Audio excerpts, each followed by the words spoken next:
Wahai kawan semua, berkumpullah di sini. Ada cerita dari saya untuk kita semua.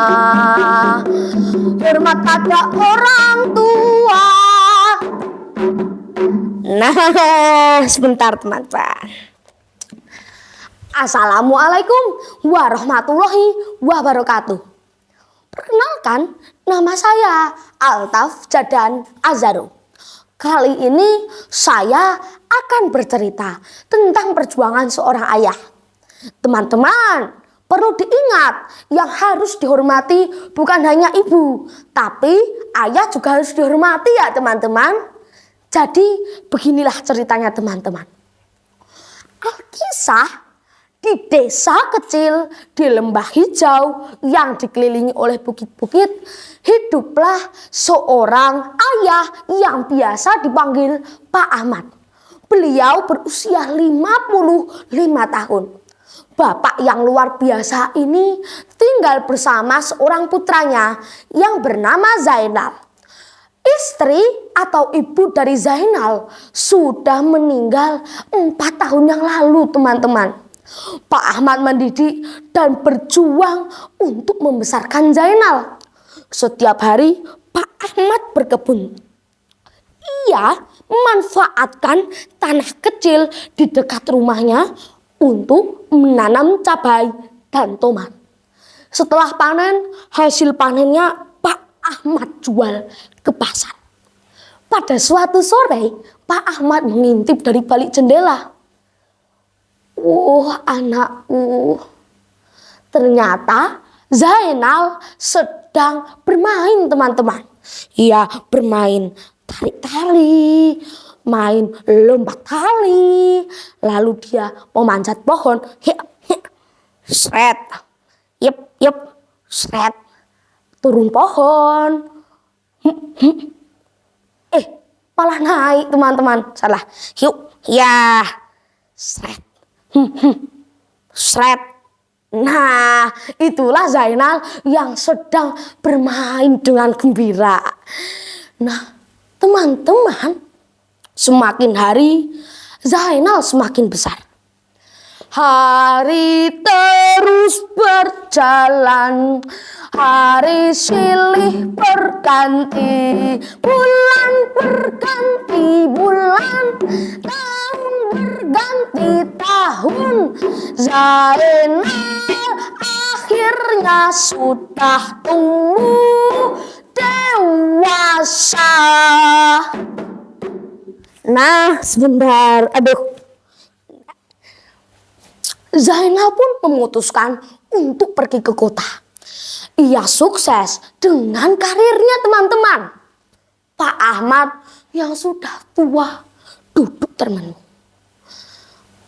Zainal, aku bangga. Kamu sudah besar, sudah mandiri. Tapi akhir-akhir ini Bapak sering merasa kesepian. Tidakkah engkau merasa rindu kepadaku?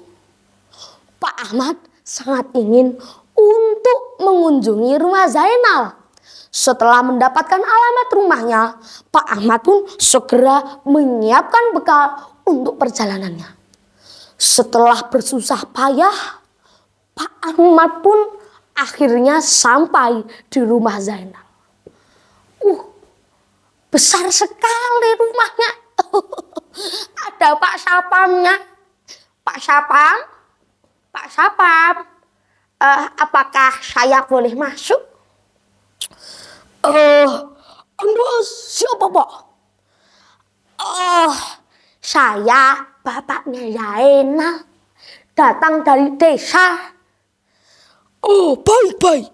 Saya akan tanyakan kepada bos terlebih dahulu. Setelah satpam itu menanyakan kepada bosnya, satpam itu pun segera berkata, Silakan Pak, Anda dipersilahkan masuk. Itu nanti lurus terus, belok kanan, lalu belok kiri. Loh, ada banyak persimpangan jalan ya. Terima kasih ya. banyak persimpangan jalan. Saking besarnya rumah anakku. Dengan hati yang berdebar-debar, Pak Ahmad pun mulai memasuki rumah Zainal. Nak, Bapak datang, Nak. Loh, Bapak ini kok kalau datang kok nggak bilang-bilang? Saya kan nggak punya waktu jadinya. Gimana sih Bapak ini? Saya tuh sibuk bisnis ini, bisnis ini, bisnis ini. Satpam, suruh Bapak ini keluar. Loh, Nak, jangan didorong. Aduh, biar jalan sendiri saja. Nak, kenapa kamu memperlakukan Bapak begitu, Nak? Dengan hati yang sedih, Pak Ahmad pun meninggalkan rumah Zainal. Ketika tubuhnya letih, Pak Ahmad beristirahat di sebuah taman kota. Zainal, kenapa kamu memperlakukan Bapak begitu, Zainal? Alangkah teganya engkau. Akhirnya Pak Ahmad pun memutuskan untuk pulang ke desa. Karena perasaan sedih yang mendalam, Pak Ahmad pun akhirnya jatuh sakit, teman-teman. Tubuhnya hanya bisa terbaring lemah. Pak Sugeng, tetangga sebelah yang mengetahui kondisi Pak Ahmad, segera datang untuk menolong dan membantu berobat. Setelah selesai berobat, Pak Sugeng itu pun berkata, "Pak, ini mohon diminum obatnya. Dan yang terpenting, jangan berlarut dalam kesedihan. Nanti anakku Imron akan membantu Pak Ahmad. Dia akan meminta Zainal untuk datang kemari." Tetapi Zainal juga tidak kunjung datang, teman-teman. Hingga pada suatu saat, bisnis Zainal mengalami masalah yang sangat berat. Bisnisnya mengalami kebangkrutan, teman-teman. Semakin hari kondisi ekonominya semakin memburuk. Hingga Allah yang Maha Kuasa memberikan hidayah kepadanya. Ya Allah, karma itu telah bekerja. Ayah, aku harus segera balik ke desa. Dengan berderai air mata, Zainal pun segera pergi ke desa. Setelah sampai di rumah ayahnya, Zainal pun mengucapkan salam dengan lemah. Assalamualaikum. Pak Sugeng yang mendengar salam itu pun menjawab dan membukakan pintu.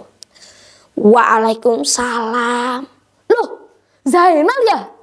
Silakan masuk Zainal. Itu Bapak sudah menunggu. Bapak.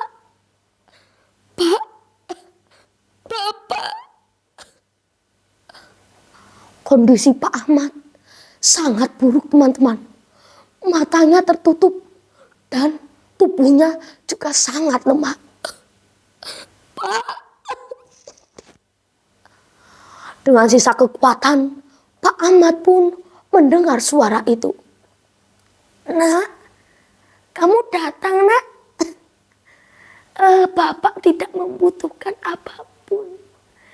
Yang Bapak butuhkan adalah cinta dan kasih sayang kamu, Nak.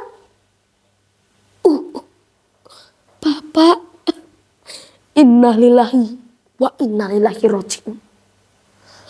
Teman-teman, tidak ada kata terlambat untuk membuat orang tua kita merasa senang.